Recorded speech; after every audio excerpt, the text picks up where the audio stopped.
So we have black beans, chestnut, scallop. This is dry scallop. This is fresh lily bulb, lean pork, and the sea coconut.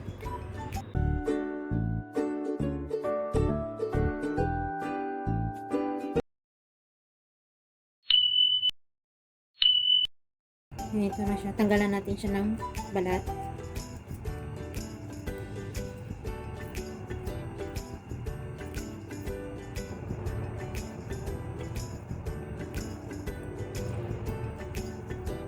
Hanggang ganito na siya.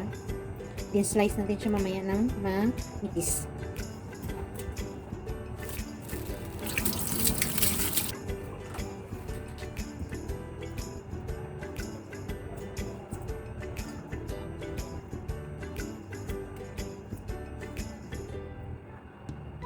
But the English of this is sea coconut, and this is herbal soup para sa mga Chinese if you have cough.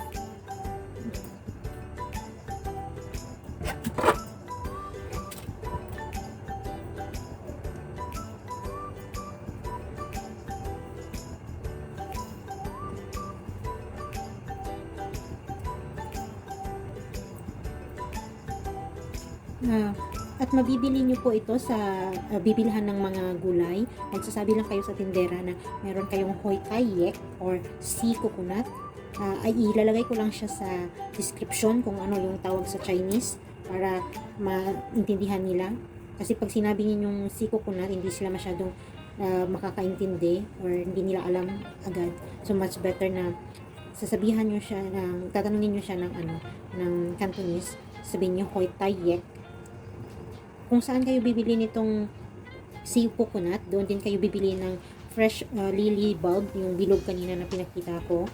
Doon din yun mabibili sa mga bilihan ng gulay.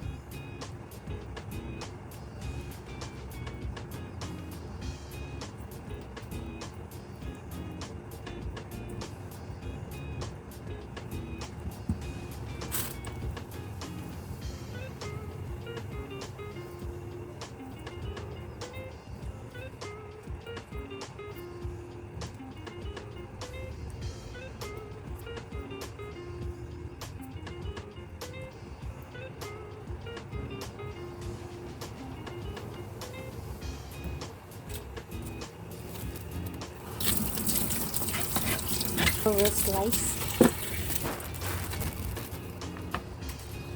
So, pag nag-slice tayo dito,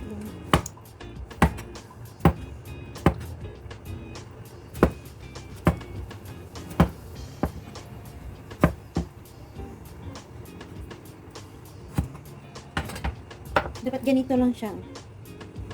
Ganyan lang yung yung kanipis. Ganito lang siya kanipis na paghiwa.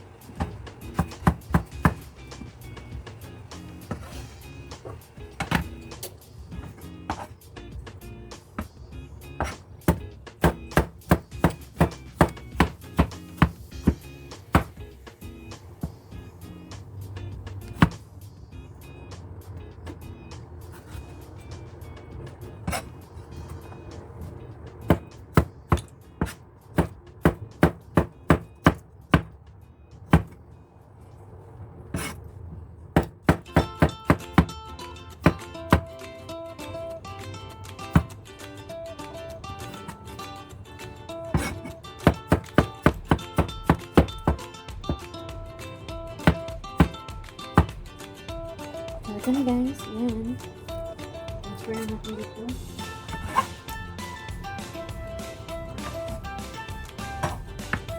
Next, ito ang ating lily bulb. Gagawin natin. Tanggalin natin yung madumi.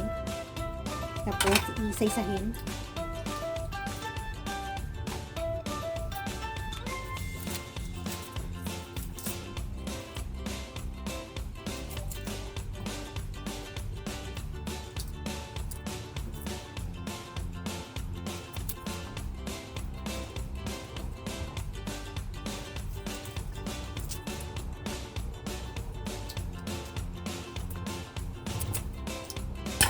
Ganito siya.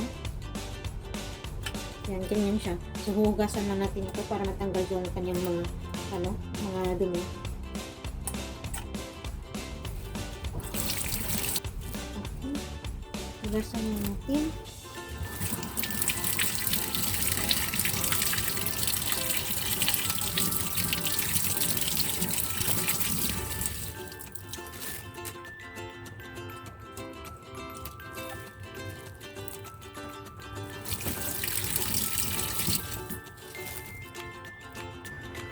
At ito na, na-slice ko na, nahugasan na lahat. Ngayon ay isama-sama na natin itong ilagay sa boiling water. We have boiling water here. Sabay-sabay na po natin ilagay lahat.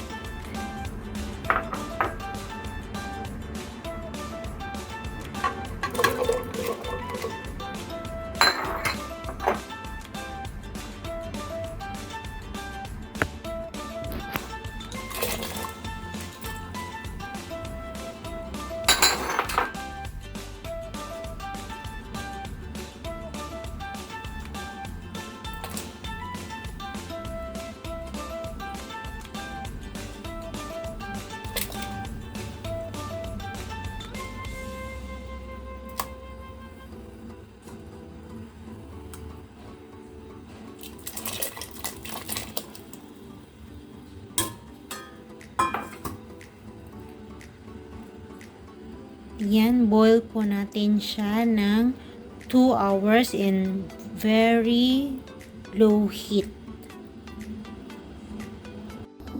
After 1 hour, check natin.